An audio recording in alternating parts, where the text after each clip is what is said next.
voltando para a gente poder analisar a nossa questão 54 de biologia, lembrando que a nossa questão 54, né, da prova da UEMA do ano passado, de 2020, trata-se de uma questão de ecologia, então vamos botar aqui, legal, tá aí a terceira questão de ecologia da prova, terceira questão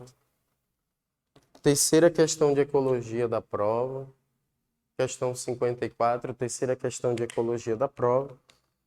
E a questão trata de um tópico importante, que são as relações entre os seres vivos. E aí, só te lembrando, antes da gente olhar a questão, que a relação pode ser do tipo harmônica, né, quando não tem prejuízo para ninguém que está se relacionando. E a relação pode ser do tipo desarmônica, bota assim, ó. Desarmônica quando ela é uma relação do tipo negativa. Olha aí que bacana. Relação harmônica ou relação desarmônica. A harmônica pode ser entre seres da mesma espécie, como pode ser entre seres de espécies diferentes. E a desarmônica também. Então a relação também pode ser uma relação intraespecífica, a relação também pode ser uma relação interespecífica. Intra quando for da mesma espécie e inter quando for de espécies diferentes. Então, sempre que se deparar com uma questão de relações, a primeira coisa que você vai olhar é se essa relação é harmônica ou desarmônica. Ninguém é prejudicado.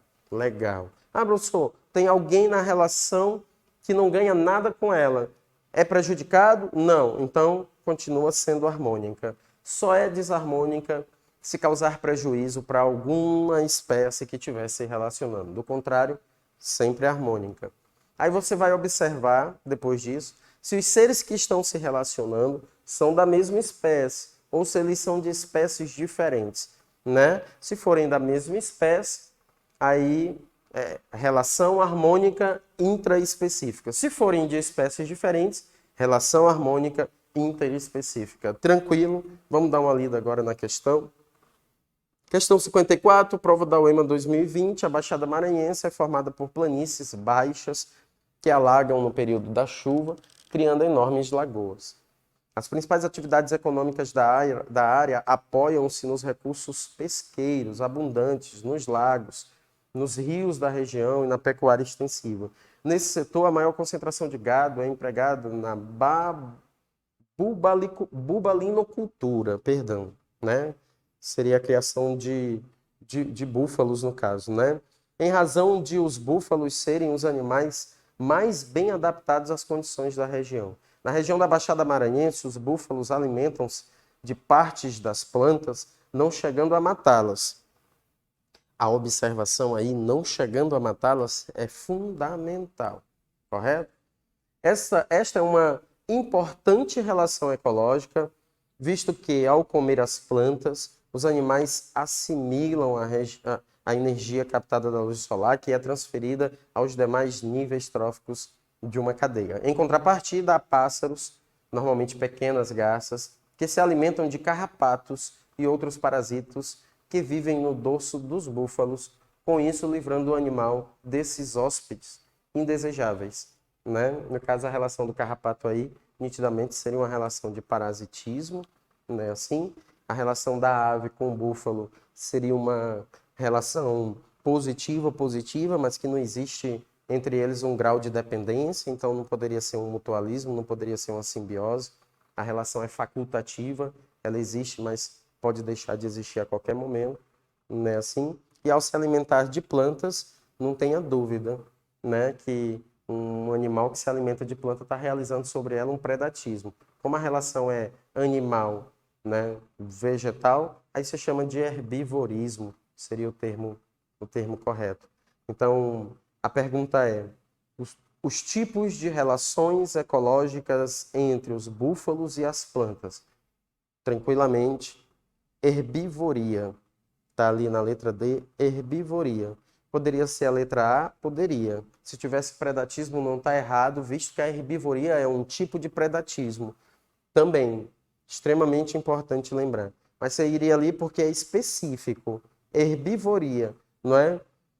E A relação entre as garças e os búfalos, como está na questão, né, são, respectivamente, aí no caso, a protocooperação. Lembrando que protocooperação seria um mutualismo facultativo. Olha comigo no quadro rapidinho, para você visualizar. Observa um detalhe importante. Eu tenho, vamos lá, predatismo, no caso aí, uma relação, mais precisamente uma relação chamada de herbivoria. Não está errado dizer que uma é espécie do outro, onde ela é positiva e negativa, né? E eu tenho, segundo, uma relação chamada de protocooperação. A protocooperação é aquela relação positiva, onde todos são beneficiados, mas é uma relação onde não existe entre os seres que participam da relação dependência. Lembrar que é sempre a dependência que determina a diferença entre a protocooperação e uma relação que tu chama de mutualismo. No mutualismo, a relação também é positiva, mas não pode nunca esquecer que mutualismo apresenta um alto grau de dependência entre os seres que fazem parte da relação. Os líquens, né? Além dos líquens, as micorrizas, as bacteriorrizas. Alta dependência, o que não existe aqui. Então, isso aqui seria uma relação do tipo obrigatória, né? Assim, isso aqui seria uma relação do tipo facultativa. Fechou? Espero que tenha ficado entendido mais essa questão. E aí a gente volta para analisar a próxima. Vamos analisar a próxima.